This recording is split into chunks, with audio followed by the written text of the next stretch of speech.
मंगल भवन मंगलहारी द्रवं सुदशरथ अजिर बिहारी पुनि कहराउ सुहृद जिय जानी प्रेम पुलकी मृदु मंजुल वाणी भामिनी भयउ तोर मन भावा घर घर नगर अनंत बधावा राम ही देयु काली जुबराजु सजहि सुलोचने मंगल साजु दल के उठे सुनि हृदय कठोरु जनु छुई गयउ पाक पर तोरु ऐसी पीर बिहसि तेहि कोई चोर नारी जिमि प्रगति न रोई लखहि न भूप कपट चतुराई कोटि कुटिल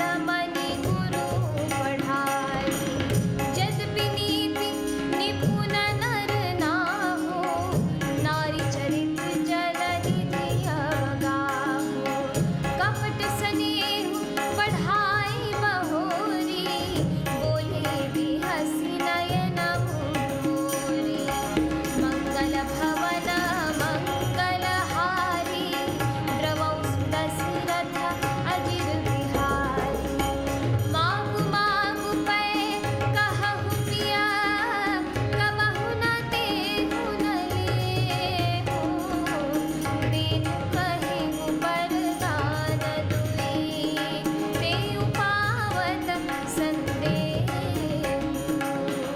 मंगल भवन मंगलहारी द्रवौ सुदशरथ अजिर बिहारी जाने उमर मुराउ हसि कहई तुमहि कुहाब परम प्रिय अहई खाती राखी न मागिहु काऊ बिसरि गयउ मोहि भोर सुहाऊ झूठे हमहि दोषु जनि देहु दुई खे चारि मागे मपुलेहु रघुकुल रीति सदा चली आई प्राण जाहु पर बचनु न जाई नहीं सत्य सम पातक पुंजा गिरि सम होहि कोटि पुंजा सत्य मूल सब सुकृत सुहाए वेद पुराण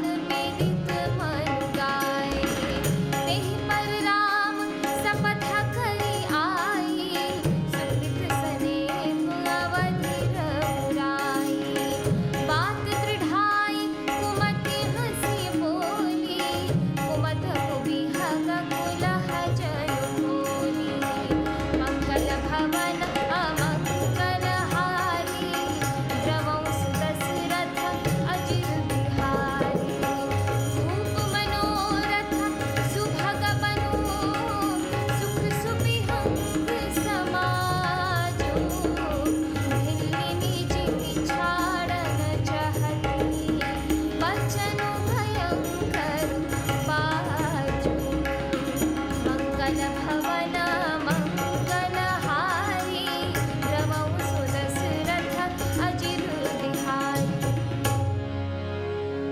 मास पारायण 13वां विश्राम। अर्थात अपनी जी में कैकेयी को सुहृद जानकर राजा दशरथ जी प्रेम से पुलकित होकर कोमल और सुंदर वाणी से फिर बोले, हे भामिनी, तेरा मन चीता हो गया। नगर में घर घर आनंद के बधावे बज रहे हैं। मैं कल ही राम को युवराज पद दे रहा हूँ, इसलिए हे सुनैनी तू मंगल साज सज। यह सुनते ही उसका कठोर हृदय दलक उठा, मानो पका हुआ बाल तोड़ छू गया हो। ऐसी भारी पीड़ा को भी उसने हंसकर छिपा लिया, जैसे चोर की स्त्री प्रकट होकर नहीं रोती। राजा उसकी कपट चतुराई को नहीं लख रहे हैं, क्योंकि वह करोड़ों कुटिलों की शिरोमणि गुरु मंथरा की पढ़ाई हुई है। यद्यपि राजा नीति में निपुण है, परंतु त्रिया चरित्र अथाह समुद्र है। फिर वह कपट युक्त प्रेम बढ़ाकर यानी ऊपर से प्रेम दिखाकर नेत्र और मुंह मोड़कर हंसती हुई बोली, हे प्रियतम, आप मांग मांग तो कहा करते हैं, पर देते लेते तो कुछ भी नहीं। आपने 2 वरदान देने को कहा था, उनके भी मिलने में संदेह है। राजा ने हंस कर कहा कि अब मैं तुम्हारा मर्म समझा। मान करना तुम्हें परम प्रिय है। तुमने उन वरों को थाती रखकर फिर कभी मांगी ही नहीं, और मेरा भूलने का स्वभाव होने से मुझे भी वह प्रसंग याद नहीं रहा। मुझे झूठ मूठ दोष मत दो, चाहे 2 के बदले 4 मांग लो।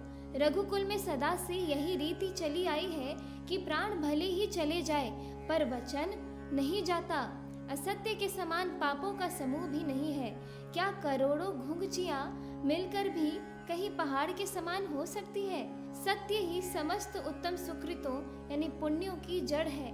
यह बात वेद पुराणों में प्रसिद्ध है और मनु जी ने भी कहा है। उस पर मेरे द्वारा श्री राम जी की शपथ करने में आ गई। श्री रघुनाथ जी मेरे सुकृत और स्नेह की सीमा है।